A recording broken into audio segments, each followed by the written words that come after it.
Sunday, right here on twitch.tv/Echoplex Media. It's the Plex.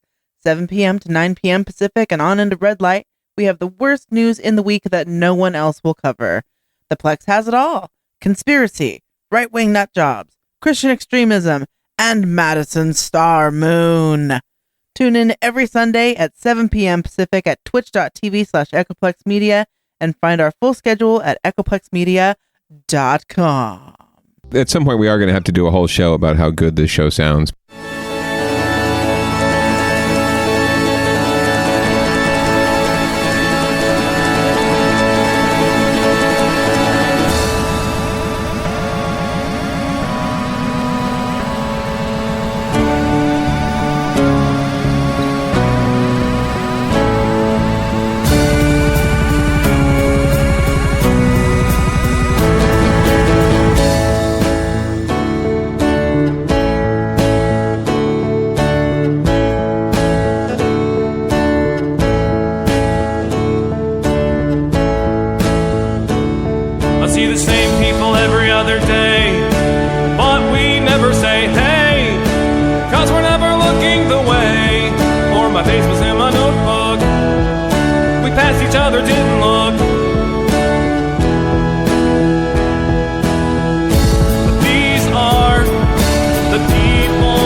Everybody, welcome to Downballot. We do the show live every Tuesday at 7:30 p.m. Pacific right here on Twitch. It's twitch.tv/Echoplex Media.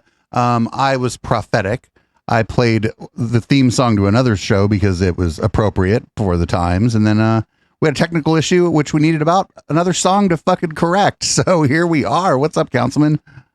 Not much. Just loving it when I forget that the laptop here has to be plugged in pretty much constantly. Otherwise, it just dies in like 5 seconds or less. So thank you for accommodating me. I'm always happy to hear Big Small Towns by our good friends Model Rocket Scientist. It is a fantastic tune, and it's so appropriate to Downballot. Again, this is The Councilman. You can find me at THE_Councilman on Twitter, aka Gringo Starkey, and I hope to see you there following me very soon so I can get up over 130, maybe. That'd be kind of cool, followers. I feel like I'm building quite a following. Not 130,000, just 130. Just try to keep the ratio so that 10 times as many people are following me as the councilman as we grow, and I think everything will be fantastic. Exactly. But I'm very proud to not get ratioed very often. People tend to like my tweets, so good to go there. Anyway, happy to be here with you as always, producer Dave. I'm looking forward to another fantastic docket of local derp. What's on the agenda for Local Love following our fantastic show here? So there's we're doing a rerun of the first time we ever had Shark in the Water on Local Love. They was super fun, and it was cut into 2 1-hour segments. So we're just going to run the first hour, put that out, maybe encourage everybody to listen to that second hour on the pod feed. Nice. There'll be no post game. The reason for that is there will be a meeting of the minds tomorrow in the morning. There's a podcast that is in direct competition with the Intellectual Dollar Tree, and I will be speaking to the host of that podcast. Interesting. In an interview or sort of a private conversation regarding the competition? Oh, no, it's for the Intellectual Dollar Tree. We'll be running it as the content tomorrow night. Also, there'll be a pre-record for Intellectual Dollar Tree tomorrow night, but we will do some post-game. I've been looking forward to talking to this guy for a while. He's educated at Oxford. He's a cultural anthropologist, and he's now teaching in Japan, but he's from Northern Ireland. So his take on American stuff is really interesting because he's sort of been on both sides of the United States, but hasn't spent a lot of time here. So I think we're going to have a good, productive conversation. There's a lot of stuff we agree on and a lot of stuff we don't. So I think people are going to probably expect me to go after him a little more than I will, but most of the reason I won't be able to do that is because it'll be at 9 in the fucking morning. I am perfectly capable of being awake at 9 in the morning, broadcasting and being salty and, doing the thing. Maybe not so much, but it'll still be a good interview. And I encourage everybody to check out the Intellectual Dollar Tree live tomorrow. That's Wednesday. If you catch this podcast when it comes out tomorrow, or if you catch this later, make sure you catch the pod of that. And I also have some good stuff for the post game tomorrow. And I have a couple other interviews coming up soon. A couple that I've been looking forward to. So the month of July will be kind of chock full of interviews on a lot of the shows. It's looking like, so that's going to be really good. Culminating at the very end with the person who their interview with Sam Harris was the first piece of content we ever presented on the Intellectual Dollar Tree. So I'm super excited about having her on to talk. So I've got a lot of stuff going on, and I'm super happy. Plus, a couple people related to the vaccine fight. One person who we've spoken about at length because of their unfortunate interaction with someone else we've spoken about at much greater length, and then somebody who, hopefully, if I'm lucky, somebody who writes for the Science-Based Medicine blog will also be joining me this month or in July. So I got a lot of stuff coming up in July. I figured now on this quickly growing podcast would be a decent time to mention it. Also, just real quick, everybody make sure you check out How the Tech Are You? Matt and I recorded that yesterday. HK's on jury duty, so he's not doing any of this stuff. We talked. We had a good recording yesterday, and that'll also be out tomorrow, along with Local Love and Downballot. Wednesday is my very, very busy production day. Also, big news. I guess I'll break it right now.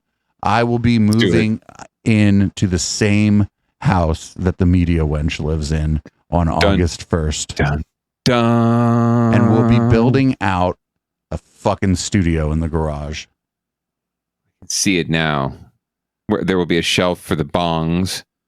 No, that's fabulous. I heard the news early on. I was in the inner circle of that news, and I'm really excited about it.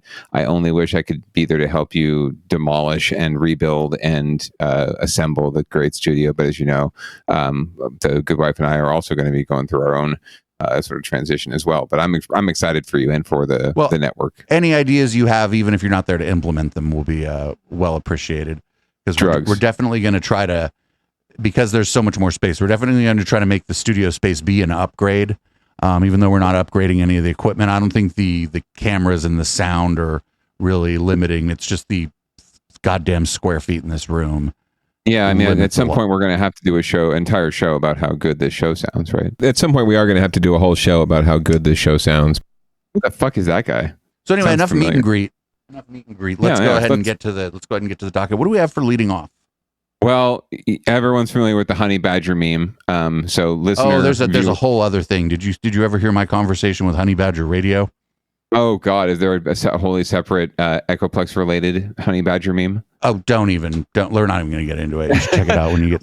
If you'd like to hear me destroy somebody who has no idea what the fuck they're talking about, check out my interview. Check out my discussion with the producer from Honey Badger Radio. Well, in our iteration here, honey badger come to Walnut Creek and don't give a flying fuck, basically. Well, new at 11 tonight, an unwanted house guest in the East Bay. It's a badger, and it's taken up residence in a Walnut Creek woman's front porch. There's an issue. The Wildlife Museum in Walnut Creek told her it can't capture the badger because it's illegal to trap badgers. Oh, I've called every agency in California and the feds. Seriously. Called the FBI on a badger? What the hell happened? Seriously, rude. Catch-22s. So for now, she says she's going to have to leave her new friend alone on her porch, hoping at some point it decides to just wander off on its own.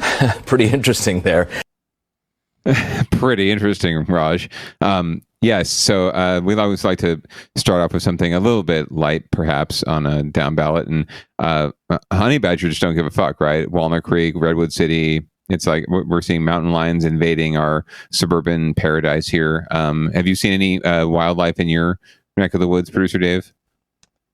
Not recently, no, but I have definitely smelled that there's definitely a skunk around here somewhere.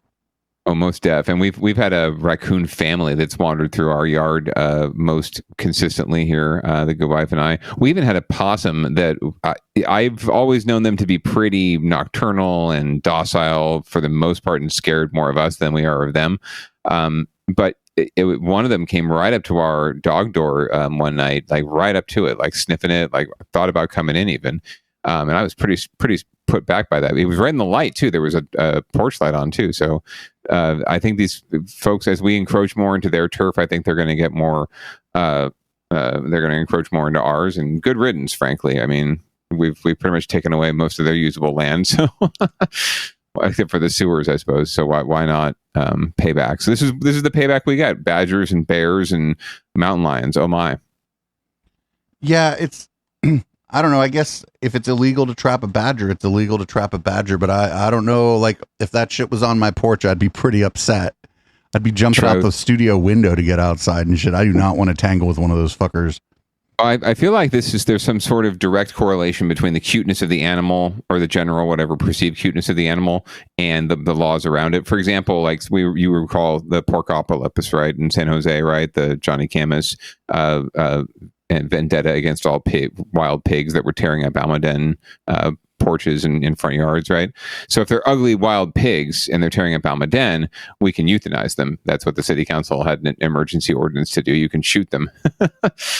But fucking honey badger, no, they're too cute, man. We can't have that. And it's not necessarily Almaden either. This is like Walnut Creek. This is sort of like East Bay, suburban neighborhood, not necessarily your hoity-toity Almaden or Cupertino, right? So honey badger's going to get away with what they're going to do here until someone forces them to leave. So you want to move on to winners and losers? Yep. Well, there's some fucking losers this week. Let me tell you, the Supreme Court being the biggest, or at least the 6 members of the court that voted for these shenanigans that we have all heard about ad nauseum.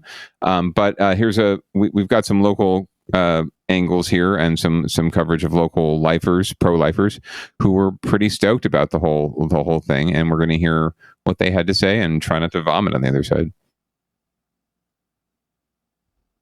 Abortion opponents are getting what they've been fighting for nearly half a century. This is a monumental thing that we really never thought we'd have this in America. We never thought it would get overturned. Pastor James Cook is among those who have been protesting abortion services outside Planned Parenthood clinics for years now. For him, this was a watershed moment, returning the debate and decision on reproductive rights to local communities. It should have been in the state's hands the whole time. Every state should have made those decisions by the people of the state. Chairman. John Dennis, the chair of the San Francisco Republican Party, calls the end of Roe a reasonable decision. He also disagrees with those who believe the ruling will not only limit a woman's choice, but could actually put her life in danger, as some states consider full abortion bans with no exceptions. I think there may be some extraordinarily rare circumstances, but the vast majority of abortions are those of choice. They are not where lives are, in jeopardy. Dennis says he expects the ruling to lead to some heated rhetoric in the coming weeks, but also believes this move will actually strengthen the country. The reason why the union survives and the union lasts, because communities that don't want the practice happening in their states, they can make that decision for themselves. The states where they find that the practice okay to do, they can make the decision. Where have we heard that before? Right. The Diocese of San Jose says he also welcomes the Supreme Court decision, affirming what he describes as his belief that all life is precious, valuable, and should be protected. Some political leaders, like former Vice President Mike Pence, are now calling on a nationwide ban on abortion. But local anti-abortion activists are declining to go that far, saying they believe each state should be responsible for setting their own abortion policies. In San Jose, Stephanie Magallon, NBC Bay Area News. Stephanie, thank you.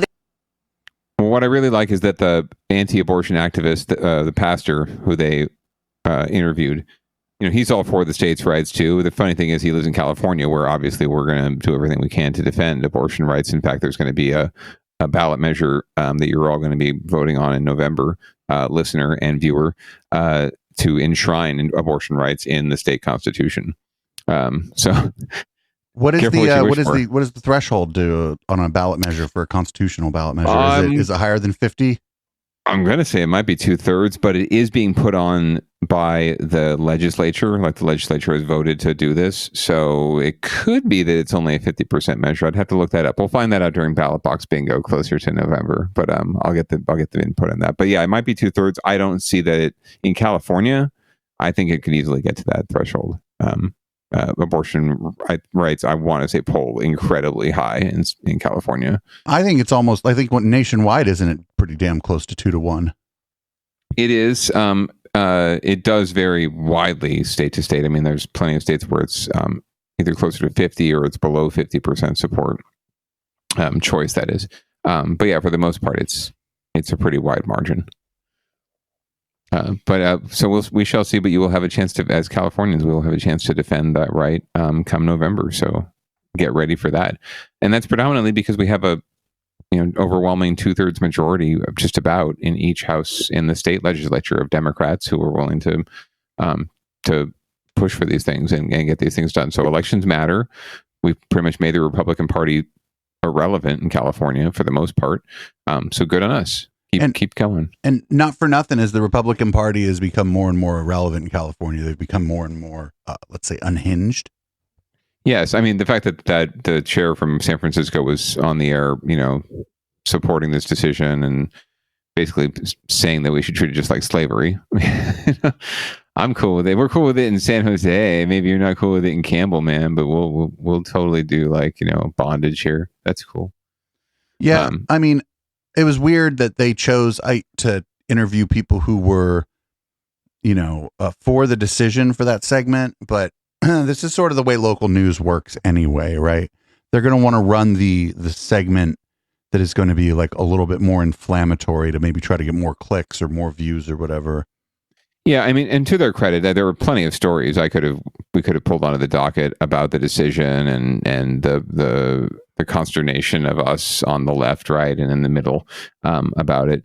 But I'm sure you're covering it cover it ad nauseum in other areas, frankly, and I didn't really feel the need to do that. We're more, we try to look at the other side a bit. And it was curious that they did decide to lift up that argument.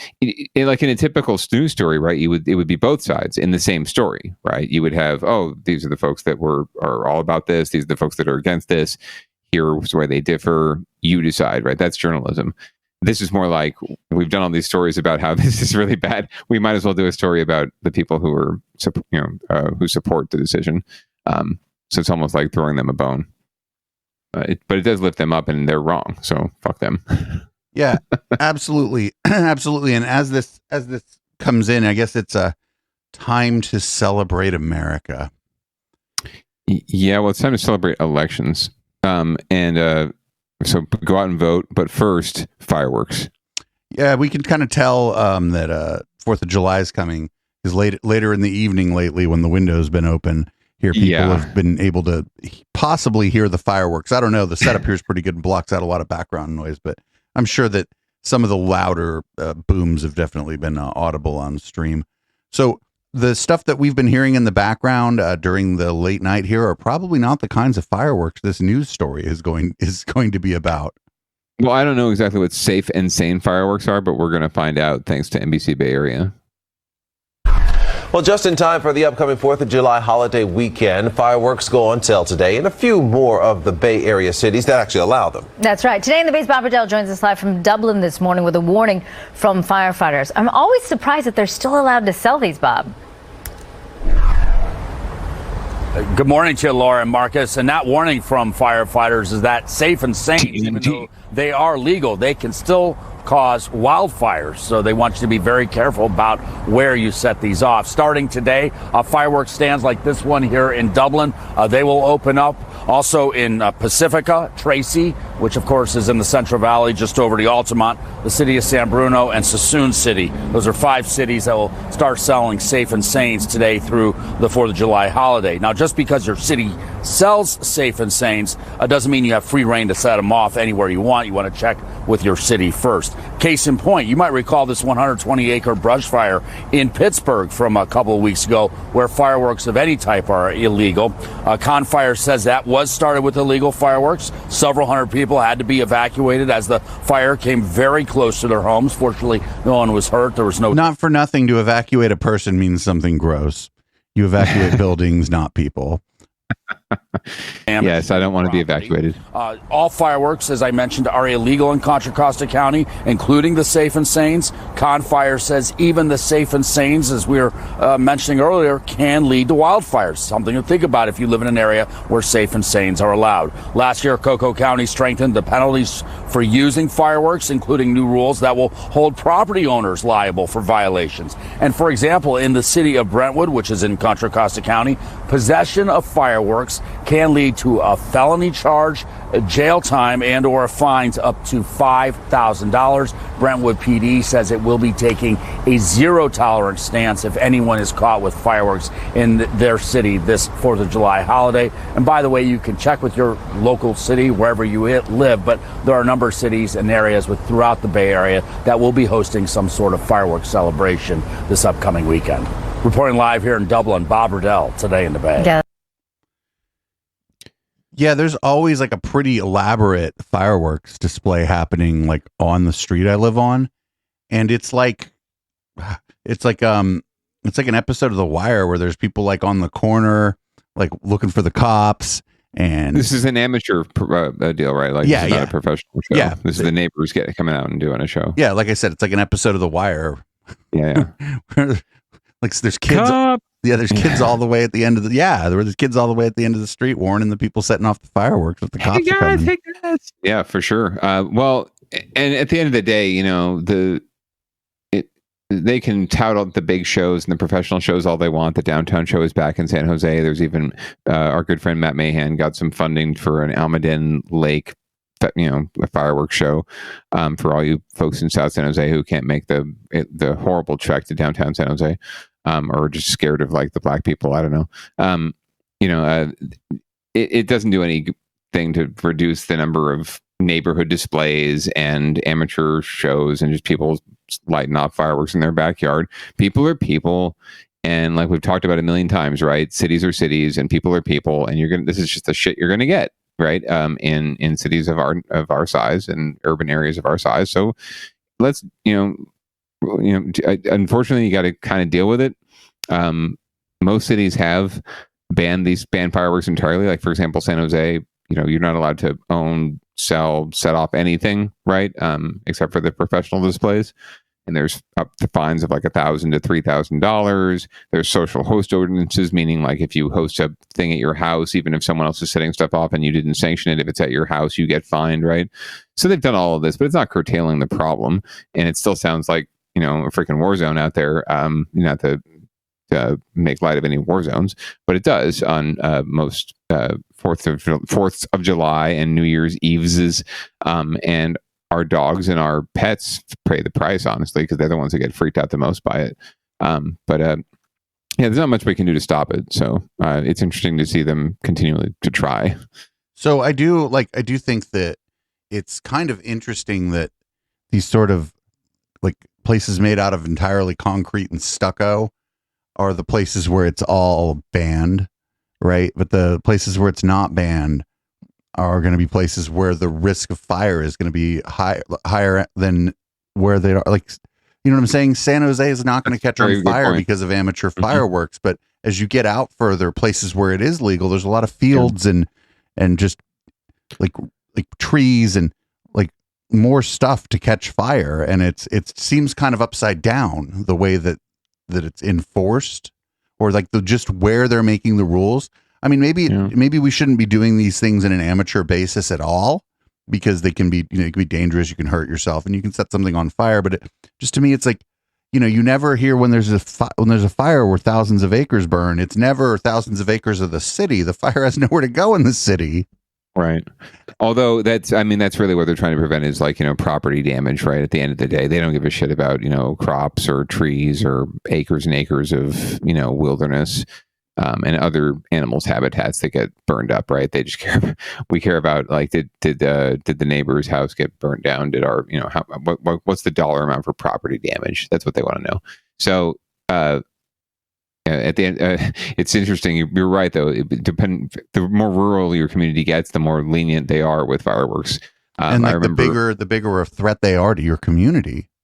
Truth. You go out to the Midwest and they've got like, emporiums of fireworks on the side of the road that just pop up every year around the 4th of July for about 2 months, right? 1 month on each side. And they do wild just business. It's crazy. They're swamped. And these aren't safe and sane fireworks. These are like fireworks, right? You can get some serious shit at these emporiums. So it's a wholly different world, depending. And that's not just the Midwest. That's the Central Valley too. That's not just, way out there. We're talking about within California. There's so many different kinds of communities.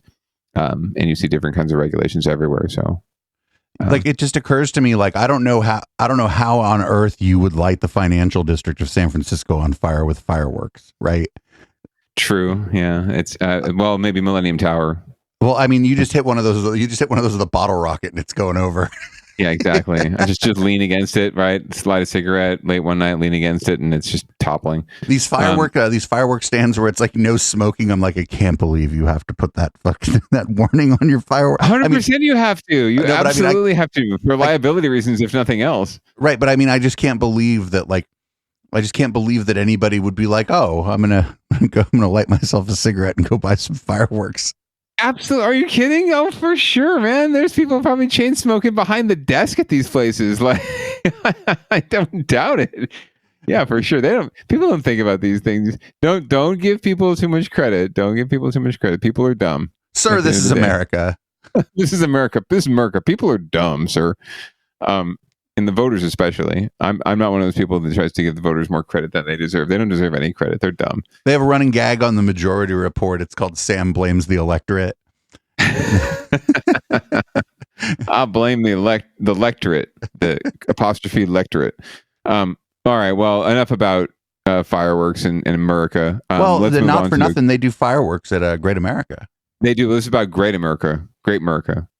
So apparently, the property owner of Great America has been looking for something to do with this property for a long time. It's no secret. So the amusement park is not long for this world. However, it's fairly long for this world, and it's not going anywhere anytime soon. But the landowner has finally decided to sell and move on. So this is the story. It has been a mainstay for fun in the South Bay for tourists and locals alike since 1976. But the owner, Cedar Fair, announced today it's selling the land where Great America Amusement Park sits. We talked to local families about the sale as they exited the park this evening, and most were just hearing the news. I had no idea. No. What? Yeah. That's actually insane. Oh, how sad. Well, we had a blast today, so I hope they stay open.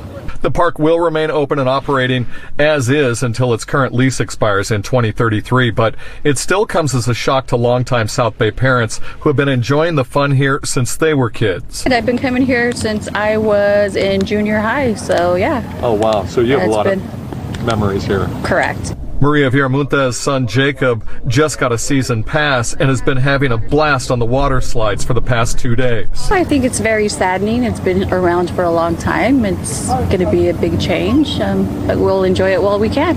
The city of Santa Clara tells NBC Bay Area it was just informed that there is no plan regarding the future development at the site.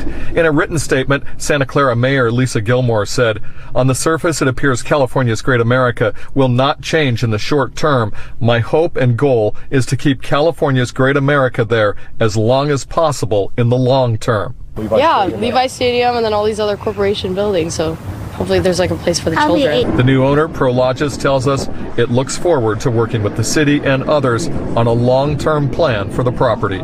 In Santa Clara, Tom Jensen, NBC Bay Area News. Office buildings. 49ers land.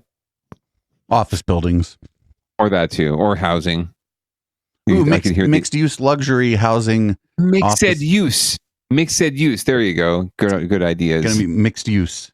Mixed use, commercial, residential, retail. That's not going to work. But 49ers land, I think, would be great. I think the Niners should buy it or at least rent it and turn it into a 49ers themed amusement park. The Joe Montana, water slide, the Jerry Rice roller coaster. I think that would. The Joe Montana one would just be like a machine that throws footballs at you at an incredible rate, and you have to dodge them. It would actually be an abusement park. Oh my, this would be great. Let someone get Jed York on the phone. They've got $300,000 to throw at Cindy Chavez. I'm sure they have money to throw at this project. Let's do it. If I have you been to Great America recently, Producer Dave? I can't say that I have. Have you been to Great America though? Period? Yes, of course. When was the last time? Can you remember? Maybe I was 17 or something. It was a very long time ago. So it was at least 45 years ago. That's rude. Not so long ago. No, it was definitely 5 years ago, I'm sure. You don't look a day over 22. I cannot recall the last time I was at Great America. I don't think it was my teens. It could be. But it's been a while. And it wasn't for, you know what? I was at Great America, but it wasn't to go to Great America. I was playing in a band. And our band had a gig at the little amphitheater they have there for a private party of some sort. Oh, the last time I went there was for rave night. I wasn't playing, but yeah, I was in my early 20s. They had a rave night there. So that's the last time I went there. I didn't ride any of the roller coasters or any of the rides or anything. I just played did my little jams and then left, got paid and got free food and left. Fun story about a rave night at a place. Some group hit up a friend of mine, and we ended up talking to them about doing a possible rave night at Raging Waters. And I just went because I wanted to tell them that it was the stupidest fucking idea that anybody ever had in their entire life to put a bunch of kids on ecstasy at a water park. Yes, that's not safe. Right. I just went to the meeting with my friend. My friend was like all for it. And I was a little surprised when I was like, what are you, crazy? That's not safe. I'm sorry. What kind of insurance do you have? God help us all. That's a little dangerous. Well, speaking of insurance and dangerous, apparently Pride can be a little dangerous occasionally. Bali for Pride coming back in San Francisco, but apparently there was some shenanigans. I don't know if you heard about this. I didn't. Yeah, there's apparently someone decided they were gonna bust out a little mace and spray it around during Pride at people who were just sort of like happy to be happy and chilling. So we're gonna hear more about it. Thousands of people in San Francisco to celebrate as one of the country's. I think thousands is kind of an understatement, but all right. Returned to Market Street today. A million. For the first time since 2019. This year's parade comes on the exact date the Supreme Court legalized same-sex marriage 7 years ago. But tonight, the end of the celebration at Civic Center was cut short when someone sprayed mace near the stage. It triggered a panic with crowds running away, followed by street brawls. Here's NBC Bay Area Stephanie Magayon on the very unhappy ending to a very upbeat celebration. A security guard I spoke with says at least 2 stampedes broke out, with crowds running for the exits amid rumors of a gun. It turned out to be a false alarm, but with real consequences. Everybody was panicked. Everyone was like screaming, but like nobody really knew what was going on at first. So I was kind of like, why is everybody scared? And then I just hear gun, gun, gun. Just before 5:30, as things were winding down at the Civic Center Pride celebration, police say someone reported a shooting near 7th and Market Street. They say it appears to be a false report, but sparked some real panic. Apparently someone got maced, and as soon as the crowd started running, everyone started running. We spoke to several people running from the area, and many had no idea what was going on, but said with everything else going on around the nation, they decided to run when they saw everyone else doing the same. I tweeted the other day, I was like, I'm kind of scared to go to Pride, just because I've seen all this stuff that's been going on around different Pride events. Organizers issued a statement saying they cut the celebration short after some sprayed mace near the stage, citing safety concerns. But as officers were ushering people out, a new problem: reports of multiple street brawls. This video was shot near Polk and Hayes Street. You can see on the right 2 people fighting and others trying to join them. Some say it's the ending they didn't want but did expect. Honestly, it was like kind of what I expected, just based off of how things are going right now at the country. But for most we spoke with, these Sunday night bumps were a footnote in what they see as an overwhelmingly successful Pride weekend. Oh no, it's Pride. We got to show our Brazilians. In San Francisco, Stephanie Magayon, NBC Bay Area News. All right, I'm totally sus of this piece now that I actually watch it. Like, they had no proof of anything at all happening to anyone. It just seemed like secondary or secondhand. I mean, maybe there was some mace sprayed, but it seems like a lot of secondhand.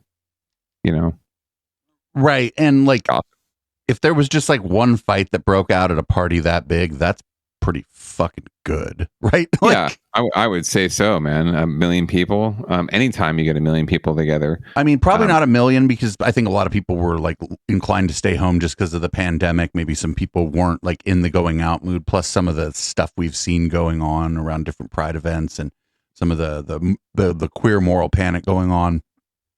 But so but still, there were hundreds of thousands of people attended Pride, and so if they like had video of like a fight, it's like, all right, dude. Yeah, right. Whatever. Yeah. And comparatively, right, it's just not even funny. That so good on everyone for coming back. Great fun, looks like. I would love to be out there myself. Instead, we were like out protesting the damn Supreme Court decision, marching in the streets as well. So that was kind of fun. I couldn't find any video of the local protests. I'm sorry, but there was a march in the streets that was unpermitted and would have been probably shut down pretty quickly by the cops had it not been a bunch of old white ladies. True that. But anyway, speaking of old white ladies, are we on to get your shit together? I think we are. And it's Silicon Valley, get your shit together this week. Dude, Silicon Valley has always got to get their shit together in sort of a massive way right now, especially because the Silicon Valley Pain Index was released recently. I'll let Damian Trujillo tell you what the Pain Index is. Hopefully he will explain it decently. But it's basically going to tell us that the richer are getting richer and the poorer are getting poorer. And it's not getting any better in terms of the affordability or the cost of living or the inclusiveness of our city and region. So, Damien, take it away. The report is a warning shot of sorts. Post-pandemic, as Silicon Valley companies are booming, the have-nots are left with even less. Perhaps the most popular time of the day for summer school kids, lunchtime, in San Jose's Alum Rock School District, where many of the families live at or below the poverty line. Anyone under 18 is allowed to walk in for a free meal, whether they're in summer school or not. It's probably the only place where they can get a warm food, right? So we want to be able to have that, and to do that during the summer, I think it's very important. This grandfather says the summer meals are a great thing because so many are struggling right now. So this wealth inequality is growing. Dr. Scott Myers-Lipton is the lead author of the 2022 Silicon Valley Pain Index. The report points to persistent inequality in booming Silicon Valley this year that includes drastic income declines for Latinos, African Americans, and Indigenous Americans. The bombshell this year, 46% of children in the valley come from families who need help just to make ends meet. They can't provide the basics, Damien. They can't provide food, shelter, transportation, healthcare without the support of the government or a nonprofit organization. The report also found inflation is only making a bad situation worse because it means every dollar won't buy as much as it used to. Which is why Alum Rock says programs like this lunch program are critical to at least keep children nourished while their families ride the uncertain economic wave. Especially with the pandemic, a lot of our families did lose their jobs. And now that everything is coming back up, we did find out that a lot of our families are actually taking extra jobs because the pay is so low. A new report shining a bright light on the dark side of Silicon Valley. Damian Trujillo, NBC Bay Area News. Yeah. At least they're getting fruit. Yeah, but like, not for nothing, like that's like half of the kids here are basically food insecure, and like that's like that's like a lot. That's like that's like and I don't mean just a lot of kids. That's just like a lot to kind of think about and to consider. It is. There are numbers. So I, having worked in a public school district, there are, even in what you would consider like an affluent city or an affluent school district, like in San Jose, for example, you've got schools where it's because it's a public school, right? The demographics are shifted because you have parents in a community who can afford to send their kids to private school, right? Who are majority white, right? And higher income. And then on the other side of the spectrum are people of color and people in disadvantaged communities. And you find some schools that have upwards of like 2/3, if not 70, if not 80% of the students that qualify for the free and reduced meal program. And it's not as though there's some really like low threshold to get in that program. You need to go through some hoops. Your parents need to file some paperwork, and you need to meet certain income thresholds. And like literally like 2/3 of some schools, the kids qualify for that program. And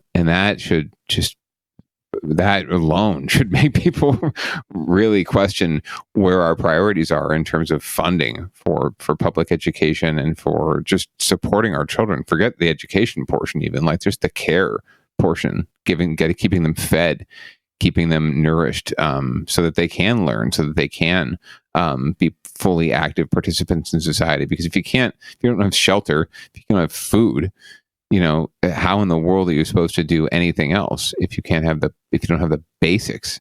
So it's not for nothing, like it's not like those families, it's just the kids that are going hungry, it's the adults.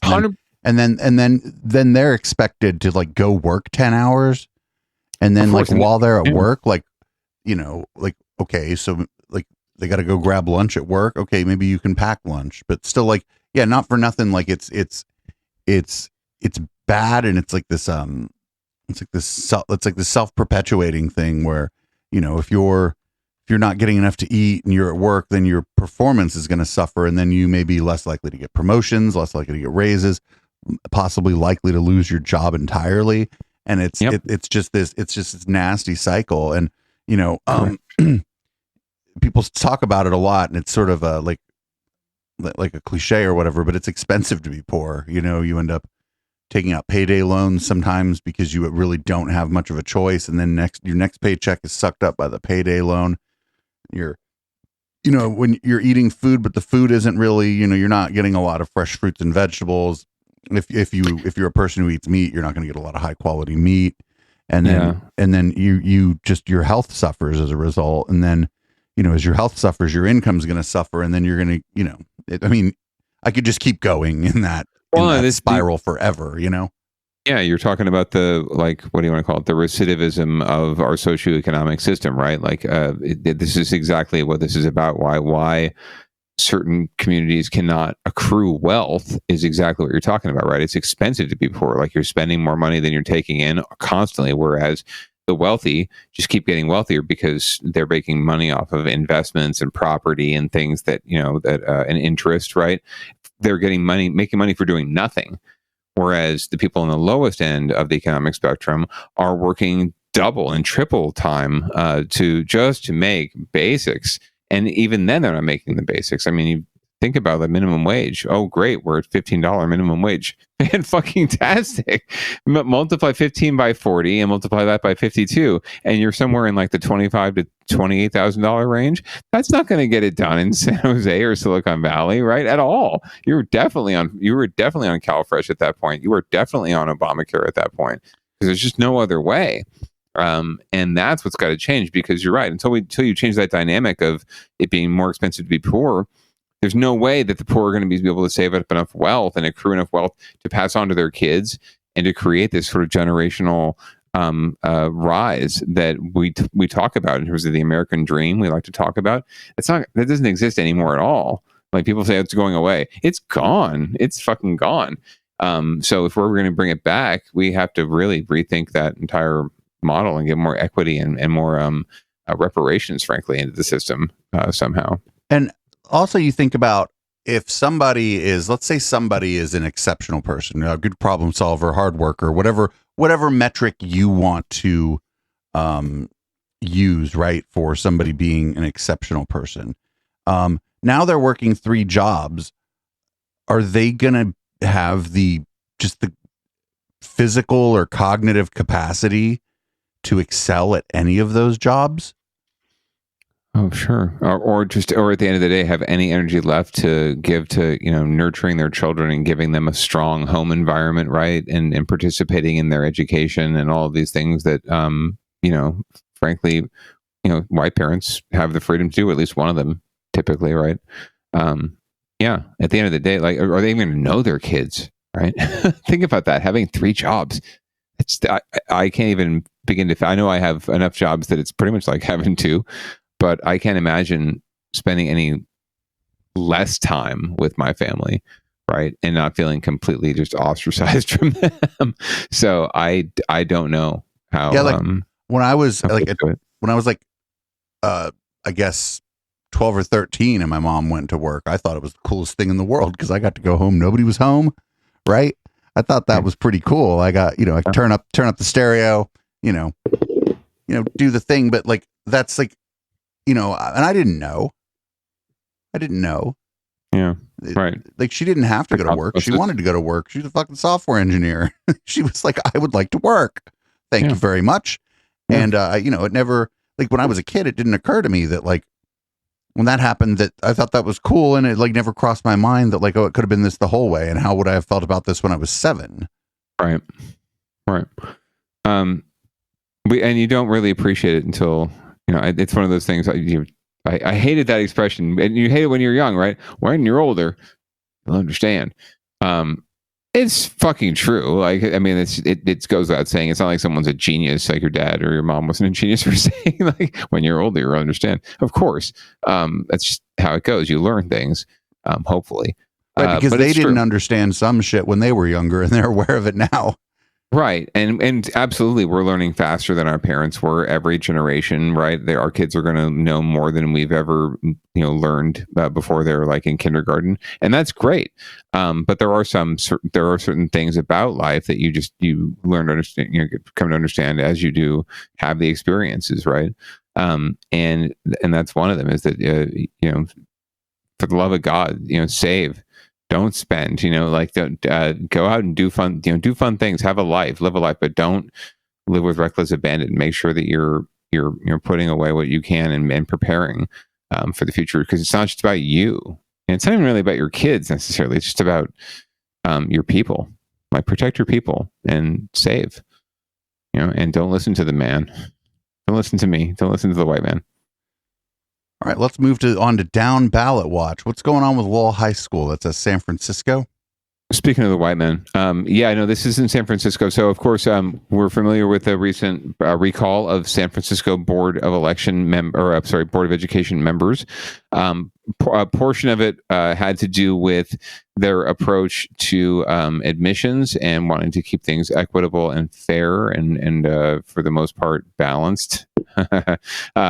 But unfortunately, there's an inequity in this, not unlike most school systems in the San Francisco school system, wherein, schools in certain areas of town are much better resourced. They're just better. They score better. The students have better outcomes and better success stories. And certain schools, mostly on the west side, than maybe schools on the east side, similar to San Jose. And as such, in San Francisco, it's caused a situation where there was so much demand for students to go to the good schools that they've had to curtail admissions. And now there's been a controversy around how they're actually going to do admissions. Should they make it merit based, or will they go with a lottery, which they've had recently, which is I don't know if it's the most equitable system, but it's pretty much you put your name in and then the lottery tells you if you get to go to the school or not. So I guess it's the fairest system. But anyway, the school board has been debating this, and it was one of the biggest, most contentious issues in the recall election, and it got 3 board members recalled. So now we're going to find out what the final decision was now that they've been recalled and the new board is getting shit done. School officials now proposing a 1-year extension of the new lottery system at Lowell High School. The superintendent, Vincent Matthews, says there's no time to go back to the previous admission process based on test scores and grades for the next school year. The school district stopped the merit-based admissions for 9th graders this school year. They said there wasn't adequate criteria to judge students because of distance learning during the pandemic. And last month, a judge ruled that the school board didn't follow state law when it voted to end the competitive admissions process at Lowell High School. Competitive. Yeah. Competitive for a public school, right? This is kind of strange for me because the experience I've had, at least, is that you're going to get, if you live in the neighborhood, if you're in the boundary of the school in question, you're going to be able to get a seat at that school. Right. Almost 99% of the time. Right. When I had heard some people, not necessarily that I know, but people that I sort of digitally know, talking about sending their kids to school in New York City, it's all lottery-based charter schools. They call some of them magnet schools. Mm-hmm. And I was just like, what the fuck? This is like the Hunger Games, but for your middle school. What the fuck are you doing over there? Yeah, magnet schools have existed for quite a while. In the public school system, you see them around like arts or performing arts or science, and recently STEM. Right? You see those type or math. Right? So you'll see those types of magnet schools. Right? And so parents can request that their student for their child gets to go to one of those schools, and then that becomes sort of a lottery system, generally speaking, right? It's not necessarily merit-based. I'm really curious about this merit-based system, and is it great? I mean, I guess it's great. It's basically just like evaluating you as if you were a college admissions officer and saying if you can come to this public high school. I guess public universities have the same deal, but they're also charging heavy tuitions, right? Whereas we pay for our tax dollars pay for everything we get from our public school system. So that's a whole other can of worms. That's a whole other can of worms, and it's interesting. It's interesting to me. We can talk about it at length, but there's a number of folks out there who, voluntarily, because they have the resources, send their kids to private schools, and yet they are taxpayers. They are residents. They are paying money into the system of the public school system that they're not taking advantage of, which they're not taking advantage, and in some ways supporting the education of other people's children.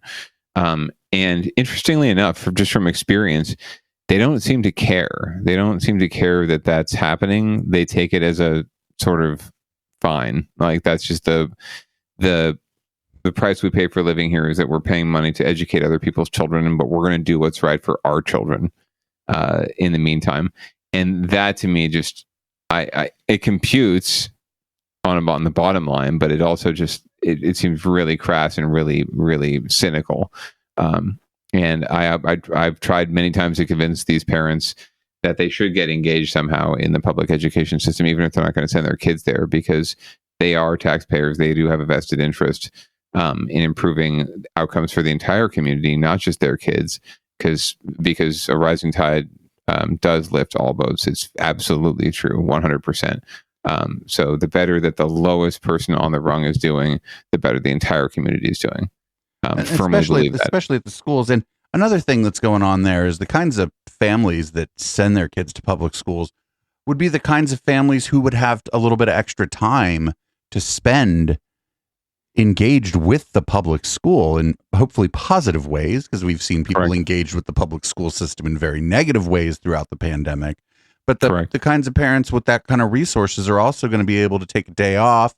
They're going to be able to, I don't know, give a presentation at the school if that's, appropriate. And those parents aren't even involved in the school system. And so not only are, fine, they're getting the money, but they're like missing out on some, the system ends up missing out on some of these parents who are probably really dedicated to their own kids' education. If they could just broaden that scope out a little bit, send their kids to the public school and then get involved in the public school, I think that's better for everyone, even though the school's spending a little bit of resources on their kid. No, I absolutely agree. And there are examples of public schools locally where parents have made that kind of investment to the point where there are private schools in the area, but they are certainly challenged by the public school because there is such an investment there from parents and from and then when they see it, from the district too, because eventually, when parents are engaged that much and they have that much skin in the game, they can move mountains when it comes to administration and getting them to do what they want, right, and what they think is in the best interest of the school. Whereas other schools may not have that kind of power. They don't have the administrators. They don't have the parents who can advocate and make the case for their kids, and to have the time to make the case, right, and come out to board meetings and scare them into getting things done, because school boards are very easy things to flip. You're talking about not a ton of votes, not a lot of awareness, and if you can build a following, you can move mountains when it comes to school boards, like we've seen in these recent recall elections. So where I grew up in Fremont, it was a pretty different scenario because the private school was a very Catholic private school. Was that Moreau, or was the no? That was Moreau was in like Union City. It was like Prince of Peace or some shit. Okay. It was like I think that's the name of the school. So if people like were in my neighborhood wanted to send their kids to say a private high school because the school was better, they would be sending their kids to San Jose. And you know what school they were probably sending them to? Maybe gender segregated schools in San Jose that a lot of people may or may not have gone to, sir. Maybe the councilman and the good wife know a thing or two about, But that's not because, that's because like, especially in my neighborhood, the high school was just stellar. Like there were some problems where there were portable buildings while they were building the new school. But once that new school got built, I mean, the school was just great. I mean, schools have problems, whatever, and they probably had different problems maybe than a private school had, but the schools were great. And that wasn't even like the best school. The best school was up in Mission, or Parent was supposed to be the best school. There were a lot of people who thought that was just because there were rich people there and the school was brand new, but that the academic achievement may not have been as much better as everybody said. But like the parents, some of the parents who may have otherwise sent their kids to private school didn't want to deal with sending their kids all the way to San Jose and ended up sending their kids to public school. And I think that was better for the entire community. Yeah. I think so too. I have to think that especially in terms of diversity and diversity of perspectives, I enjoyed both. I got to go to public school, K through 8, and I got to go to a private gender segregated high school, and then to a private co-ed university. So I pretty much seen it from all angles. And the public education I got, I'll take that any day up against the private education I got. I think the private education gave me some certain values that I carry with me to this day, but they're really values that I already had within me, and they're nothing that I wouldn't have learned in a public school either. So I have to say that the public education benefited me quite a bit. So we're looking forward to, Good Wife and I are looking forward to raising our child to respect a public education and to hopefully be able to walk to their local public school. Yeah, for me, it was public from the jump. Mm-hmm. Kindergarten all the way through university, public. And I don't know. And you came out okay. Well, that's, well, I guess it's a subjective opinion, but I like to think that you came out okay. You seem pretty nice. And any of the problems I caused were after I was done with my education, so it wasn't like causing more problems here than anywhere else. Yeah, so. Really, we're definitely causing more problems on this show than I caused like while I was being educated. That's for sure. So we got how people write songs called "Fuck the Police," but nobody ever wrote a song called "Fuck the Fire Department." That's actually true. They pull higher, not too much higher, but they pull higher. The most trusted profession in the United States. Do you know what it is? Is it firefighter or teacher? Nurses. Okay. Now, yeah, absolutely now, especially. That's waning a little bit because of anti-vaccine nonsense, but I think it's still the case that nurses are the most trusted profession in the country. My mother-in-law was a nurse, and I definitely trust her, especially her sense in fashion. She's always buying me clothes. It's kind of cool. Hell yeah. So it looks like the San Jose Fire Department is not able to recruit people. What's really funny is that, and I think that it's actually not funny, is that a lot of people, when they spend time in prison, get firefighting skills, wildfire skills particularly, and are sent out to do a very dangerous part of that job. And then they get out, and then a place like San Jose Fire Department won't touch them with a 10-foot pole. Well, that's rude. So here's a story about not what I was talking about, but just, understaffing and, not hiring felons. It's adjacent. Firefighters say the current staffing levels are not sustainable. And with the wicked fire season already underway, they worry about what might lie ahead. The calls are coming in several times a day, fire after fire, taxing the shrinking number of men and women who fight them. There's a huge concern of burnout. We've got, firefighting is a stressful job. The San Jose and the guy from Sugar Ray sure is looking rough. Yeah, Matt's a good guy though. He does have that unfortunate distinction. Because of the department's low staffing levels. We do need help. It takes a toll on the mind and on the body. Somebody once told me the world. We'd hate to see the mental well-being of our members punished that much more with the amount of call volume running. The fire union chief says several members have now filed claims for PTSD. And if a big fire hits the San Jose Hills, residents might have to rely on help from other cities and the San Jose firefighters who are already exhausted and stretched thin. It's going to be a tough summer, and it's going to be a tough next couple months. That's not what Tony Alexander wanted to hear. His family was evacuated from Mount Hamilton Road twice during a big fire a couple of years ago. He hopes crews are ready and rested when the next alarm goes off. Yes, I'm alarmed, but also do I have confidence that they're going to come up with a plan like they've always had. In a statement, the fire chief said staffing levels were decreased by budget cuts between 2010 and 2012. The chief said as the city's emergency response demands and physical environment evolves, the department has continuously evaluated resource and staffing levels and suggested adjustments to maintain its effectiveness. The chief points to the opening of a new fire station and the planning for 2 more. He also said the department has put several previously sidelined engines back in service. We totally support it, and we're glad that the fire chief is working with us to be collaborative with new solutions on how we're going to be doing hiring. But for now, the union says it's bracing for this fire season, hoping the firefighters who show up to the next call are rested and ready to fight the fire, the heat, and the fatigue. In San Jose, Damian Trujillo, NBC Bay Area News. So the guy they interviewed, that black guy, his shit was right.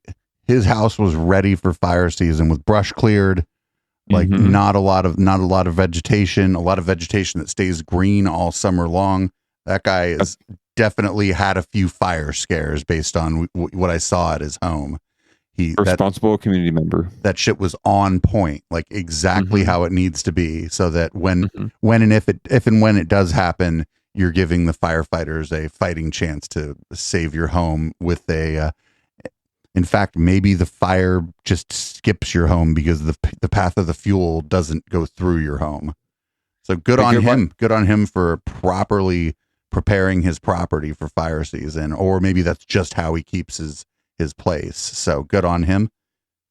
That's actually how Tony keeps his stuff in general. The Good Wife and I are actually lucky enough to know Mr. Alexander. He's absolutely a fantastic dude, and I have no doubt that he keeps his shit on point in terms of keeping that shit clear of brush. He would I would expect nothing less. He is a responsible resident. So thank you. Good on you, Mr. Alexander, and good to see you on Down Ballot. Your first appearance. So in the chat, it's funny. People were like, "Hey, we asked you to defund the police, and then you defunded the fire department instead." Oops, we did it again. Sorry about that, guys. I'm working on it, man. I'm working on it. I work for a cop, so we'll see what we can do. All right. Well, we got another thing, and I just love it when you find me a story with one or more goats. I mean, anytime there's a story with wild goats, especially, I think of Down Ballot, and I think of you, Producer Dave. So let's just run it. I don't even want to get in the way of this fantasticness. Or you have to take a look at a wild day for one Santa Rosa police officer. He managed to capture a goat that was on the loose, and it was all caught on camera. It happened yesterday. The goat got out. That's Officer Ellsworth chasing and tackling the goat. Probably the funniest part, though, is listen to the person recording the incident. Had trouble containing his laughter. The officer did manage to catch the goat, and it was returned. Oh, the poor goat. I feel so bad for this goat. I want the goat to be free. I do too. The goat apparently wanted to be free as well. Right. It was trying. It tried its best, but it was caught. Eventually, even the greatest of all time gets come upon by their competitors. So my favorite goat story, and I think it was one of the ones we ran when we first started doing video for the show, and I think it was back in the Plex days, was there was just a ton of goats that were on the loose, and there was actually a famous video from that incident because the goats were like bobbing their heads, and like the staying alive was put behind them, and that video went completely viral. If you search for disco goats, you can find that video. And it's a video that we played on this show, probably on the Plex, obviously without the Staying Alive music, but it was just kind of, it's just kind of neat to have seen something that we covered go viral because somebody did something creative with it. Right. And of course, if we played the Staying Alive music, we would get shut down because that's sort of like, how YouTube rolls, right? Well, we're not on YouTube. Twitch is a little bit more like the Wild West on that, as long as you delete the VOD. Otherwise, I wouldn't be able to DJ till 4 a.m. But I do like stories with I do like the animal stories at the end, especially when it's a goat story. If you see a goat on the loose, unless it appears to be a danger to itself, let it roam free. Let the goat roam free. Let the goats go bowling. Oh, what's that song? Is it? There's like Take the Skinheads Bowling. Yeah, it's like a post-punk song. Yeah, Take the Skinheads Bowling. That's a classic. I don't know if we can play it on. No, I don't think we can play it on this show. Absolutely can. Although they seem like the type, if you emailed them, they'd be like, "Yeah, sure, go ahead." But then the Skinheads Bowling. But then their record label wouldn't be so cool with that. Truth, they would probably not be cool with that. Well, we'll just have to live with another Rebels Camp song. Or Audible Smoke Signal. Audible Smoke. Yeah, that's been Down Ballot. Thanks for joining me for the show this week. You want to read us out? Yeah, why not? Thank you, Producer David, for running the ones and the twos and the dials as always, and all the clips. And thank you, listener, for downloading this wonderful podcast. Please share it with a friend and make sure that they do so as well. We're really excited to see the numbers jumping, and we hope that you're enjoying what you're hearing. If you're watching the show on Twitch, keep watching. Give us a sub. Tell your friends to sub, and make sure you share the link with friends. And other than that, we really hope that you're getting vaxxed. We really hope you wear a mask when appropriate. Pants are always optional, and try to be friendly to your neighbors, except for the one who's building a McMansion with a 5-foot setback. Not cool.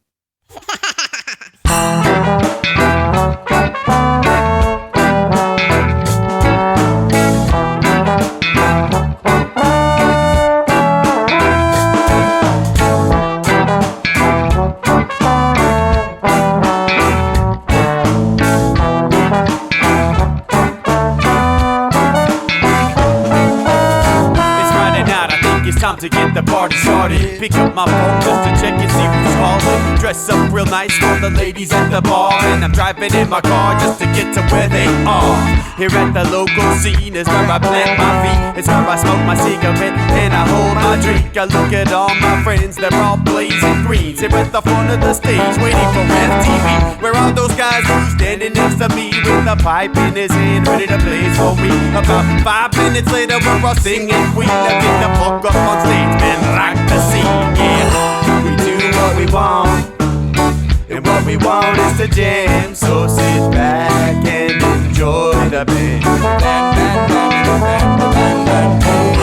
We do what we want, and what we want is to jam. So sit back and enjoy the band. Enjoy that band. I turn and head back to the bar for a refill, man, because you know where we are.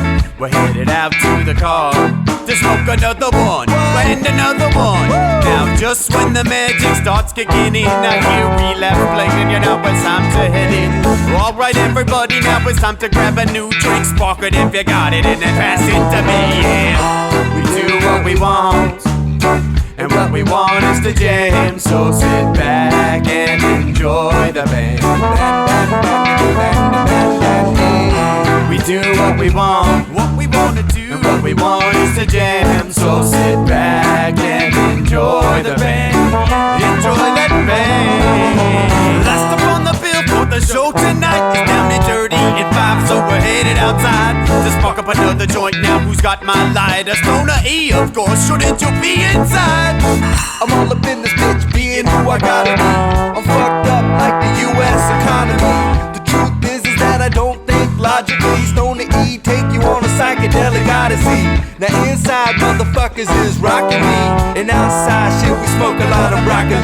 Rocky the roller, yo, that sexy girl be jocking me. Ain't too drunk to fuck, but I'll probably do it sloppily.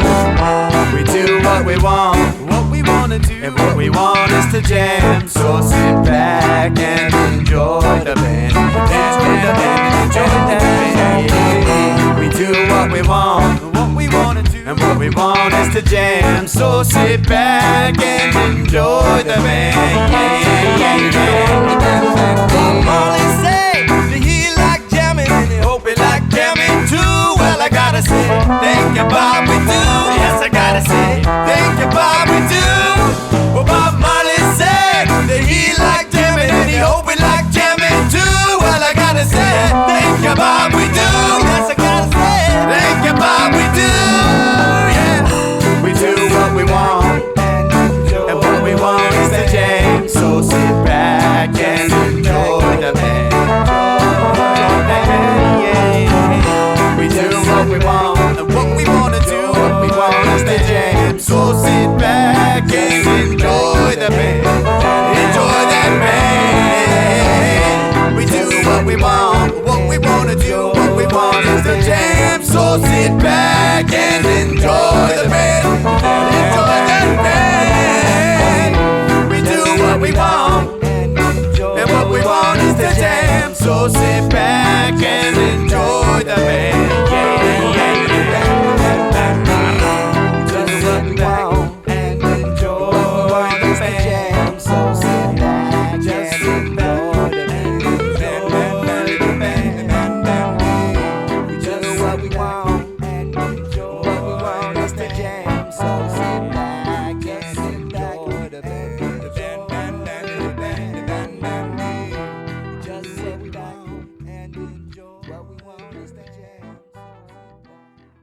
If you like what we're doing at Echoplex and aren't into Twitch, please join our Patreon at patreon.com/Echoplex.